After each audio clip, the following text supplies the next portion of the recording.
Hello everybody, welcome back for another video. Hope you're all doing well and that you're all having a great day. We have a lot to discuss. And without further ado, let's jump right into it at the moment without even having to really even reiterate what's going on. Yesterday, Bitcoin fell. I believe it fell from 18,200 something odd dollars. Fell down to 17,000, I believe 200. I think, the news was that it fell by $1,000. By the time I started making the video, it was already up by $200. And lo and behold, we are once again where we were just a day and a half ago, because of course that's how the market works. It's always the exact same. The price always goes up and then it drops and people go, oh my gosh, woe is us. And then the price goes back up exactly where it was before. It says Bitcoin cracks $18,000 once again. Is the race to $20,000 almost won? A lot of people do believe that we are in the current final leg of the race to 20,000, and that is just in one part of the actual race, because they believe that once we hit 20,000 US dollars per Bitcoin again, that's when we hit the actual parabolic numbers. This one says Bitcoin's price is led by real gains. Unlike in 2017, basically what happened was, or rather the discussion is that Bitcoin is moving upward because of the word is in usage, is actual accumulation. And it's something that we didn't see in 2017. 2017 was more of a frenzy, if you will. And 2020 seems to be the year where corporations, and once again, last video, rich people are accumulating Bitcoin in huge numbers, and therefore, yeah, it says this acceleration of price has been largely led by the real gains and validation that we're seeing that we didn't see in 2017. This was said by Catherine Coley, the CEO of Binance, US, period. In 2017, we saw Bitcoin's price climb from 190% from 6,775 to 19,666 within a matter of 34 days. However, this price resulted from a sudden surge and faced no resistance despite not seeing this value before. Additionally, the price did not seem to be supported by volume, but this could be due to a limited popularity of the digital asset. Fast forward 3 years, we have seen massive changes in the crypto ecosystem, and along with it, governments around the world are trying to understand it. I think they understand it, but I think they do not like it. But I think personally, I feel like we've gotten to the point where they know that it's going to be around for a very long time. Once again, it's never usually the lawmakers who make the laws. It's the people behind the scenes with the money who tell them which laws that they're going to make. That's just how it is. That's not a tinfoil hat moment. It's just logic. We know that the richest people in the world own Bitcoin, and you could also say control the supply of Bitcoin if you also want to put it that way as well. And therefore, I'm pretty sure that they've been telling the lawmakers, hey, this is what you're going to put forward, because if they wanted to ban it, they would have banned it years ago. But the amount of institutions who've been getting into it, despite any proper regulation around it by the SEC or CFTC or the IRS within the United States, tells me that all signals are leading to go. It says there have been macro investors taking interest in the largest digital asset, while corporate treasuries are adding Bitcoin to their balance sheets. This was noted by Coley during a panel interview with Yahoo Finance. It's clear that Bitcoin is here to stay. It's clear that Bitcoin is going to reach astronomical highs. And I think we've only seen the very beginning of what is actually going to happen. I saw an article, I don't have it in this video, it was very funny. It was titled, Please Stop Asking Me About Bitcoin. And it was basically this person who, you can get it from the title. Everyone keeps asking him what this new fantastic magical thing is. A lot of people, I think they knew what Bitcoin was before. They saw that Bitcoin's price was low. They realized that they could have purchased an entire Bitcoin. They did not. And now that the price is so high, they are just trying to get into the market as much as they possibly can. I always say this, the early adopters, really big thumbs up. The people who have been here for a very long time, I've seen you in the comment section also discussing this the last couple of days, saying thank you. I've been watching your videos for a long time, etc., etc. I literally do this for all of you. I want you to understand that not only is 20,000 going to be a major moment, but it's still only the beginning. Bitcoin is not going to stop at 20,000. So if you are here right now, just understand that you are still a very early adopter of this technology. Litecoin is also skyrocketing at the moment. There hasn't really been any Litecoin news other than the fact that Litecoin is going up in price. I'm not really sure exactly what's taking place with Litecoin, but it's nice to see that the price is actually rising higher. There were yesterday evening, there were a lot of altcoins that were in the red, and Litecoin was up by around 13%. Not really sure why. It's been this way for the last couple of days. I don't think we've had any actual news about the upgrade with Mimblewimble that's supposed to be happening, but alas, Litecoin is doing incredibly well. It says Bitcoin prepares for the ultimate upswing to 20,000 US dollars. Here's what to watch out for. I think we are today Friday? Why do I never know which day it is? Yep, it's Friday. I think by the weekend we should have a pretty clear indication of where this is all going to go. I think we are on the final leg right now. I think this is the trying of the movement to 20,000 US dollars. If we hit it, the next week is going to be absolutely completely insane for price-wise for the entire market. Here's a really good one, and I'm glad that we have this information. I've touched on this a couple of other times before, and we haven't had any actual numbers on this since 2018, which I think is also quite fascinating because now we have a bit of an update. Blockchain intelligence company, it usually says firm, Chainalysis is diving into the fundamentals behind the 2020 bull run. In a new market intelligence report, the company says that there are about 14.8 million Bitcoin in circulation, which I'll get to in 1 second as well. They said if you subtract the amount of Bitcoin that people have lost access to over the years, this leaves roughly around 3.7 million Bitcoin, worth around $66.5 billion. That is lost and gone forever and will remain unbuyable to anyone. For those of you who may be new, I realize that we have some new subscribers here. Hello to you. The idea is that in the very beginning, a lot of the older people know this, in the very beginning, people did not value Bitcoin. Bitcoin had a very low value. If Bitcoin was around 10 cents per coin, which it was at one point in the past, and you had 100,000 Bitcoin or 50,000 Bitcoin, they didn't really value, okay, that's cool. I have a couple $100 on my computer. Cool. People threw away their old computers, but it happened that at the very beginning, there was so much Bitcoin that were mined, and people threw away their computers and lost the keys and lost the passwords and stuff like that. If you have a password on something, write it down somewhere. Make sure you know what it is. Put it under your bed. I don't care. Do not lose that password. The idea is that there are 21 million Bitcoin that there will ever be. And according to Chainalysis, 3.7 million Bitcoin are lost and gone forever that will never, ever be able to be purchased by people. This goes back to the discussion as well to being in the top 1% of Bitcoin holders. That number, I'm pretty sure, has also decreased. When you take away 3.7 million from the in order for every single person on the planet, if Bitcoin was evenly distributed, I believe the number is 0.002. That's how much every single person would be able to have. But those Bitcoin are gone, so there are hundreds of millions, if not a billion plus people on the planet who will never, ever, ever, ever, ever be able to own Bitcoin. It says about 77% of the 14.8 million has been locked up for 5 years or more, meaning there are 3.4 million Bitcoin available for purchase and growing demand from investors with deep pockets. I believe myself that there are less than 1 million Bitcoin on the planet that are actively changing hands back and forth. I think people take the misconception that we see people trading Bitcoin back and forth on different cryptocurrency exchanges every day. It kind of remains on the cryptocurrency exchange. Therefore, those coins are circulating. They're available for other people to be able to buy. I don't think that it's that many. A lot of times, especially the last couple of years, it says, listen, stop. 14.8 million Bitcoin have been locked up for 5 years. They haven't moved. They're there.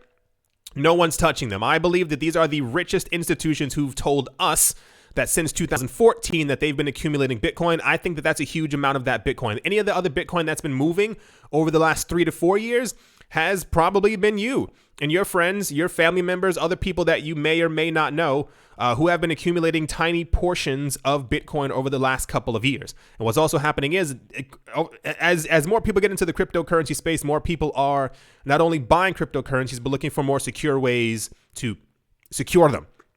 So people are buying Bitcoin. They may have accumulated half a Bitcoin, an entire Bitcoin, and they're transferring that onto a ledger or onto a brand new computer that they're then putting into a safe. But those coins are still moving and therefore still considered in circulation. But I do not consider these coins to be actively circulating, especially when you get news about Grayscale and Square and all these other people who are buying Bitcoin over the last couple of months. This means to me that these new coins that are moving around, the other 3.4 million that are actively available, they're not actually available because they've been purchased by these companies. Grayscale has 500,000 Bitcoin. Jack Dorsey buys, 2 or 3, 5 Bitcoin per week or something like that. Anyway, there's not a lot left. I cannot stress that enough. If you have managed to accumulate some Bitcoin, especially earlier this year, or even, listen, if you got it at 16,000, you've still made $2,000. Just be aware that this accumulation is going to continue. This is not going to slow down anytime soon. People are still going to continue to buy Bitcoin over the next month, year, 5 years, 10 years, especially as we get to the next two halvings, and then gold is going to be decimated. Anyway, I love news like this because I love the actual numbers. And this one is very dramatic as well. It's a guy like in a desert. It says supply drought is driving up the price of Bitcoin. You'd better believe it. And when we finally get more news, because once again, pay attention to all the companies who've been telling us that they've been buying up Bitcoin during this year. It's been like 12 companies. There are more than 12 companies on the planet who are buying up Bitcoin right now. So just be prepared to hear over the next couple of months, especially when Bitcoin passes by 20,000 US dollars, the amount of companies who are going to come forward to tell you that they've been buying Bitcoin and that it's a really good buy, you should start buying it, is going to start to increase. And then we'll start to get more numbers of the amount of Bitcoin that are actually locked up and gone forever. Don't forget, there are also rich people around the world who are also buying up tons of Bitcoin. Do not forget that last year we had news that there were tons of family offices who were buying up Bitcoin. So this still counts as moved Bitcoin, not from the last 5 years that have gone unmoved, who were buying up Bitcoin and locking it inside of mountains in Switzerland. There's not a lot left, dude. It's fascinating, if nothing else. It says, this is the actual article that they were touching on from Chainalysis, I believe. It says, why Bitcoin is surging and how this rally is different from 2017. It says, hint, it's who's buying. This one says, oh, yes. Here's another really good one that I'm glad was also retouched upon because we haven't had news about this in quite a while. It says Ethereum's inflation rate has come under the microscope heavily over the past year as Bitcoin has undergone its halving. Many Bitcoin-focused investors in this space criticize the number of changes made to Ether's issuance, including the dissolution of the Ice Age, which increases issuance and the implementation of proof of stake over proof of work. For those of you who are new and have no idea what I'm talking about, Bitcoin has a very set supply. 21 million, and the issuance rate that actually comes out of the machine continues to decrease as the years go on because it's just what the protocol says. Ethereum, however, does not have that. It was believed by the time we had mined or created around 100 million Ether that Vitalik Buterin or someone else from the Ethereum Foundation, usually Vitalik Buterin, would have come forward and said that they were going to put a hard cap on the amount of Ether that were going to be created. That discussion never happened. We had some Ask Me Anythings where people were talking about it and they say, yeah, we may do this sometime in the future. But the idea is that where does Ether really generate its value from other than the actual usage and the DeFi coins? If it's consistently inflated, more is pumped into the market, then it's no better than a fiat currency. Vitalik Buterin, the founder of the blockchain, recently highlighted his thoughts on issuance and the supply of cryptocurrency in a recent Reddit thread. He did so in response to a question asked of him in an Ethereum Foundation Ask Me Anything. He said, when asked about the maximum supply of Ether, Buterin responded by pointing out that Ethereum could actually be deflationary once the Ethereum 2 upgrade is fully activated in a few years. We had news about this in 2019, and this is why I said I'm glad we got it again, because I think a lot of people missed it. I mentioned it before in another video, but I think it's good to actually have the words from the creator's mouth once again. It says the issuance schedule is 4.7 million Ether per year for the next year, 1 to 2 years, or however long it takes until the merge, and then 0.2 million per year minus burned fees, which could be even greater than the issuance once proof of stake is fully in place. It is believed that the final transition to Ethereum 2.0 will take anywhere from 2 to 4 years, thus the weird time frame. The current issuance is 4.7 million Ether a year. It's a lot, but Ether is actually being used and locked up, what have you, so on and so forth. The news that we got before from Vitalik Buterin was that once we have Ethereum 2.0, the issuance rate would drop to a tenth of it. Thus the 0 to 2 million from the 4.7 million. And that the actual transactions that are happening on the network, similar to XRP, that the transaction fees would kind of get burned as the coins are going through the network. And therefore, if the issuance rate is so low, the issuance rate being here and the burn rate being here, that it would actually end up being no more new Ethereum on the market because the burn rate would be so high. He said, I don't think it's even productive to give any kind of different answer. That said, I do hope that the fact that the phase 0 code is finished and is basically just waiting for people to deposit has significantly de-risked the transition compared to 6 months ago. I don't think it's in this video. No, it was something else with more people trying to figure out if Ethereum 2.0 is actually going to happen. We had the news about that yesterday as well, but a lot of people are very peeved that it may not happen on December 1st. I still think it's going to. I think they'll figure out a way to kind of just pump the coins into the actual contract. Anyway, that's Ethereum's inflation rate news. I liked talking about it because at some point I think we're going to get there. Just a matter of the Ethereum people have told us a lot of things were going to be happening with the coin, and then not a lot of them have been happening with the coin. Next up, in I'm Rich, Look at Me and I Own Bitcoin news.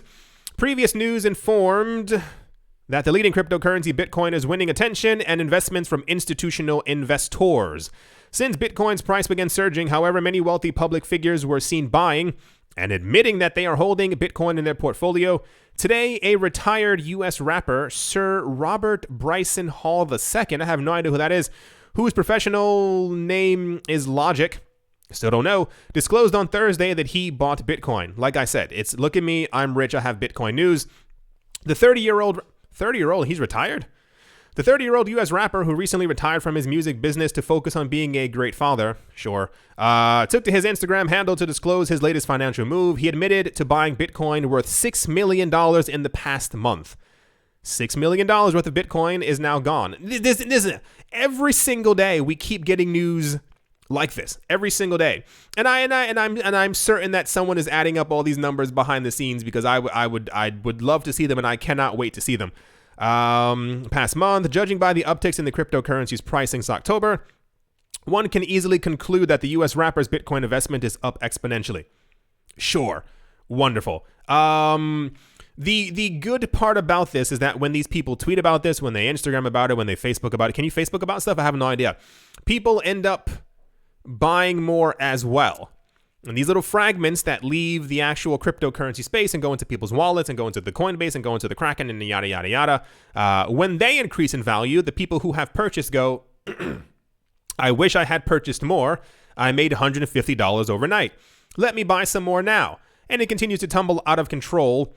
Here's the actual article that I have no idea who this person is. They were discussing from before. It's from Complex. Logic says he purchased $6 million in Bitcoin. YOLO. As long as more people buy, sure, why not? That's rich people in the news today. And let's move on. Next up, Jay Clayton, who is the outgoing chairman of the U.S. Securities and Exchange Commission, said in an interview that Bitcoin was not a security. It was more like a stored value and a payment mechanism. A lot of people are very excited that Clayton is leaving because he is the reason why we have not had a Bitcoin ETF. I think he rejected 9 Bitcoin ETFs during his time in office or in the room, whatever you kind of want to call it. In an interview with CNBC's Squawk Box, Clayton accepted inefficiencies. Here we go.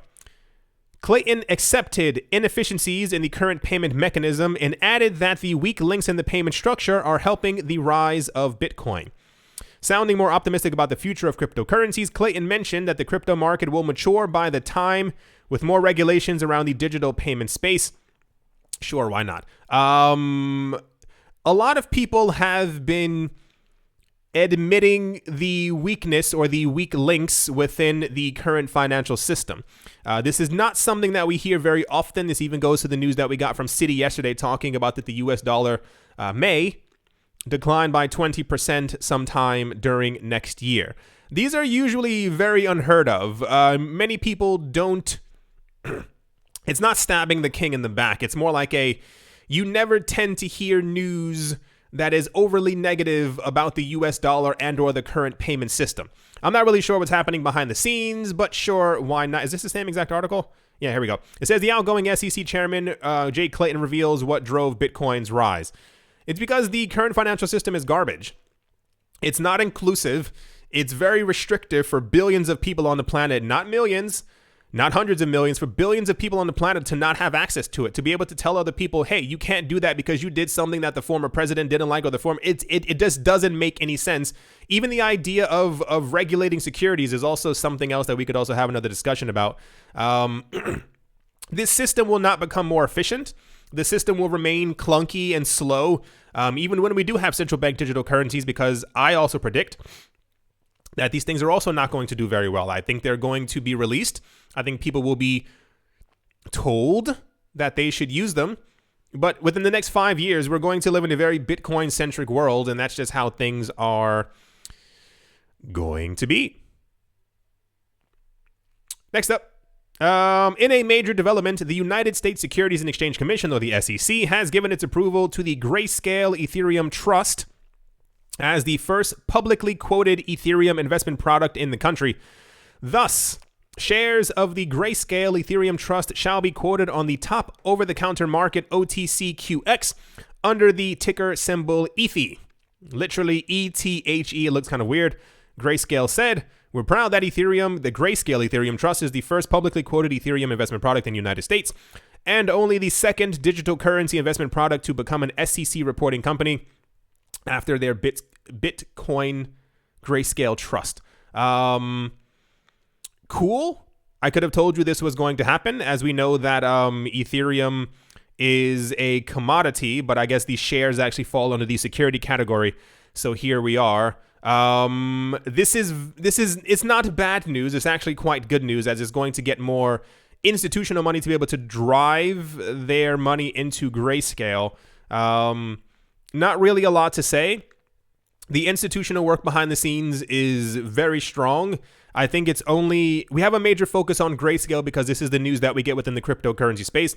But behind the scenes, we can only assume that family offices and other banks and other institutions are also trying to do the exact same thing without having to sell shares of their company.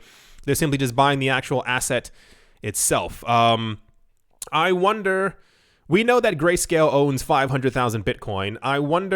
We know the exact number of Ethereum that they own, Ether that they own, but I wonder if that number is going to increase as we get closer to Ethereum 2.0, because it's clear that they're betting very big on this, as well as they have only, to our knowledge, I've tried to get approval from the SEC for only two of their trusts, and that's Ethereum and Bitcoin. No news on Litecoin, Bcash, or XRP at the moment. Sure, why not? And to slightly finish things off before we get into the last thing, the US IRS is assessing different approaches to rules on cryptocurrency taxation, a government official said during an event on Thursday. Erica Nijin-Huis, who serves as senior counsel for the Treasury Department's Office of Tax Policy, said during a blockchain-focused OECD event that there are trade-offs among all of them, and we are hard working thinking about all of those issues, referring to the varying elements that factor into what will ultimately constitute tax rules for cryptocurrencies. Niju is also focused on the burden each approach puts on cryptocurrency parties, like exchanges, and the range of benefits, like enhancing compliance, each approach provides. There's still no clear, I think the United States is one of the last countries on the planet that does not have proper taxation, security, and or commodity rules for a wide range of cryptocurrencies. And even more so, we have now separate categories. We have ICOs, we have DeFi, we have coins that are going to be considered securities or commodities or neither of the two, or what have you, so on and so forth, different levels of decentralization. I think whatever, my personal opinion, I think whatever the taxation approach is going to be, it's going to be wrong. If I'm not mistaken, I'm pretty sure people within the States are still taxed on if they buy stuff with cryptocurrencies, which is not going to fly. You have to understand, if a lot of people within the cryptocurrency space who have been here for a very long time or who make a significant amount of money, do make a significant amount of money from the cryptocurrency space, they're simply going to leave. If you see that across the water or across another country, you are able to not only spend things with your crypto and not be taxed, cash out of your crypto and not be taxed, or just not have to worry about any of these things. Imagine there are even certain countries, if I'm not mistaken, where you can actually trade crypto like day trade and not be taxed as well on that if it's below a certain amount. Like, it's all these other things that make it not even attractive to be there anymore. So whatever the rules are, I think they're going to be clunky. I think they're going to be terrible. I think there's going to be a very weird taxation rate that's going to swing between all of the states the same exact way that things are now, which is also complete nonsense because a lot of people are, even with everything that's been happening this year, have you been paying attention to the news that tons of people, tons of millionaires, tons of very rich people have left New York City because the tax rate, and I had no idea that New York City taxes were even this high. People have been leaving their homes in New York City to go to the Hamptons where there are lower taxes, or moving to Jersey or moving to Connecticut because like the tax rate is like half of that. It's the same exact thing with the property tax rate. Why would anyone choose to live there in the first place? It just doesn't make a lot of sense to me in my head.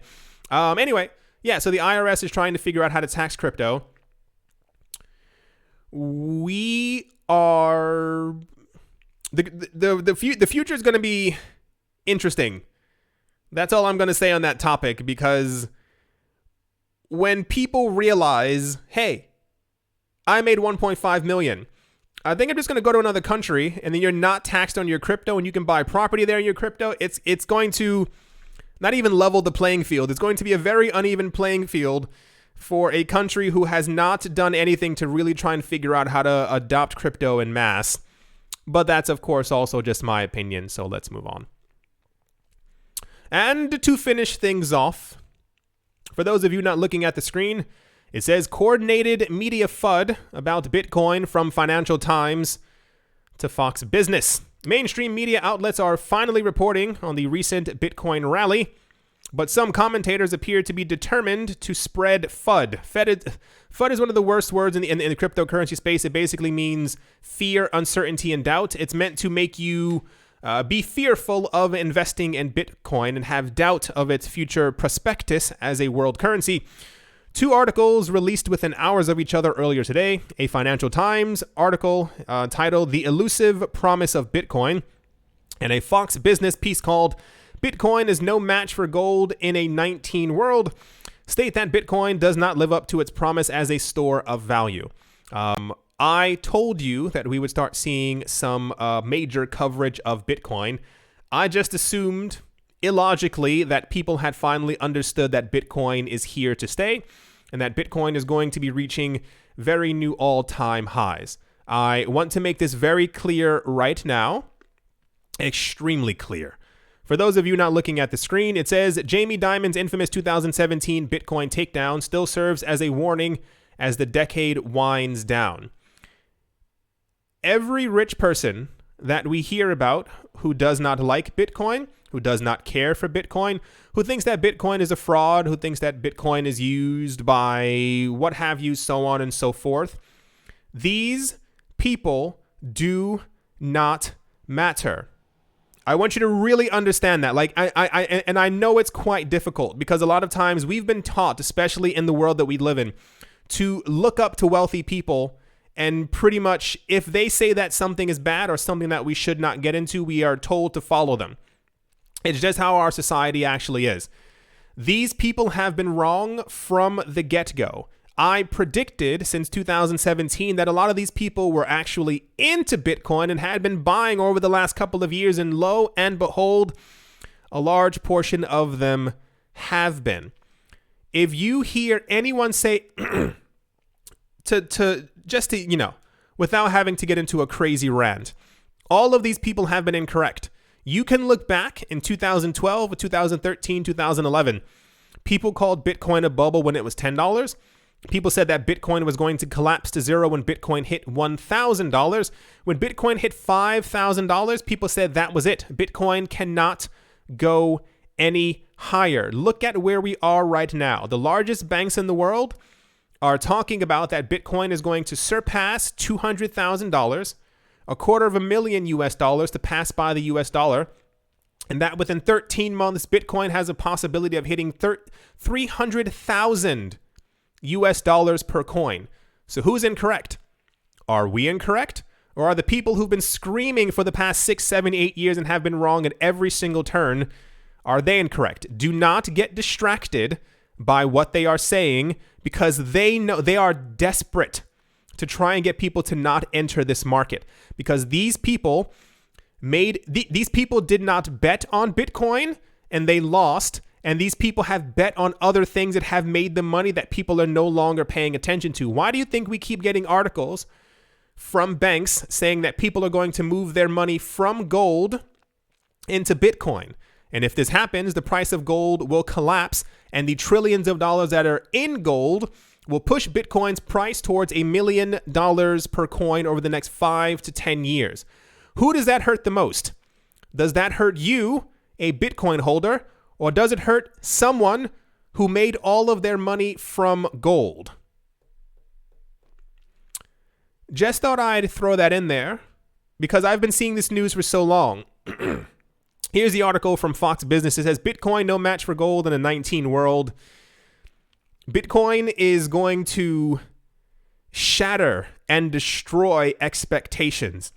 A lot of people are not ready. A lot of Bitcoin holders are not ready. A lot of Bitcoin holders don't understand what all of this actually means. We are witnessing the transition away from fiat currencies, away from the US dollar, to something that is not owned by any government, that is not controlled by any one entity, and that scares the living heck out of people who created the current financial system.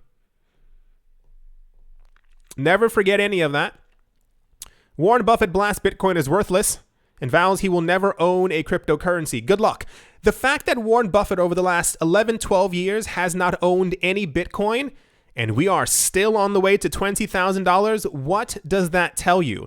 We don't need Warren Buffett. We don't really need any of these people. When they do, however, happen to join the bandwagon and start buying hundreds of millions of dollars worth of Bitcoin, one, they were a fan from the very beginning. Two, they're only helping us out because we were the early adopters. And this is just how it's going to go. I am so excited. So when we get to that point where it's impossible, when we get to a point where Bitcoin is at 100K per coin, and these people realize that they cannot own as much Bitcoin as they could have owned a year or 2 years ago, they're going to dump as much money as possible into this market. And we are still, it's going to take a year or two. We're going to have millionaires and billionaires when Bitcoin is at $250,000 who are still not going to get it and are going to resist and tell people not to touch Bitcoin because it's going to be a bubble. It's going to happen. I can see it. It's clear as day. Their fortunes will be eliminated and wiped out, their entire family legacies, because they did not pay attention to the worldwide trend that was taking place in front of their eyes. Buffett partner Charlie Munger says Bitcoin is total insanity. Avoid it like the plague. Sure. And of course, one of the more popular ones, Mr. Nouriel Roubini. It says Bitcoin is an SHIT coin, a remark on the store of value. Absolutely wonderful. I hope these people stick around for a while. I hope they continue to give us their words of wisdom. Because, I mean, listen, we're going to all have to try really hard, and I mean like really, really hard, to not have like a troll I told you so moment on social media for all these people when Bitcoin hits 100K. It's going to be very difficult because we're going to have to try and be the bigger people, because it's not going to be easy, dude. Like I've heard this stuff since Bitcoin was worth hundreds, that Bitcoin was garbage. Bitcoin is nothing. Look at where we are now. All banks within the United States can now hold Bitcoin. Nearly all banks in Europe are trying to desperately hold Bitcoin. Anyway, let's finish things off. As always, I hope you can still see me. The sun has just entered and is like directly on the camera, so if you can't see me, I'm still here. As always, a very special thank you to my Patreon supporters. Professor Wally from Gunbot University, Snacky Chan, Tolik Banan, Auspicious Agile and Blockchain, Navarro Williams, David James, Attila the Han, Yasha Harari, Oscar Maldonado, Utopia 569, Moonman High XRP, Joshua Vineyard, Martin Steuer, Nostromo, John Sarson, The Animal Reader, Abilbiophobia, Todd Mullis, Adam Graysick, Mohammed Maroni, Master Ventures in Thailand, Jairus Hunter, Wise Knight Owl, 242 to the World, Bankroll Network, Crypto Artist, Cold E3D, Damien, Setsuna, Richie Rich III, Vlad the Impaler, Paxis, Nick Mon, Jellavori, Anthony Charles, Jim Garner, Jamie Fox, minting coins, Millie his chest every day, and Cal skips leg day. Yes to crypto, Bodie McButtface, Anytime Fitness, Monks Corner Staff, Arfmedic17, Bake Me a Cake, Tigger Macho Nisa, On Crypto with Lionel, Crayola Michelle, URL, and Bolero Bastos. Thank you all very, very much for your support. Thank you to everyone who is a member of the channel who clicked the little join button below. And thank you to just everyone in general for still being here. All the true believers, it's paying off. You, I'm certain at this point, have made a good chunk of change by investing in something earlier this year. Bitcoin is currently at 18,212 US dollars. It is up by 4% over the past 24 hours. We are exactly where we were before when that crazy dip happened and everyone was like, oh no, the price has fallen. I told you it would go back up. Ethereum is close to 500 US dollars. It is up by 6%. XRP is at 30 cents right now. Chainlink is up. Litecoin is up by 9%. Okay, it's not as heavy as it was before. It was really kind of ridiculous. I saw news that Polkadot had just passed by Bcash, and I assume this is what this little spike is right here. They were trying to desperately make sure that they stayed in the running.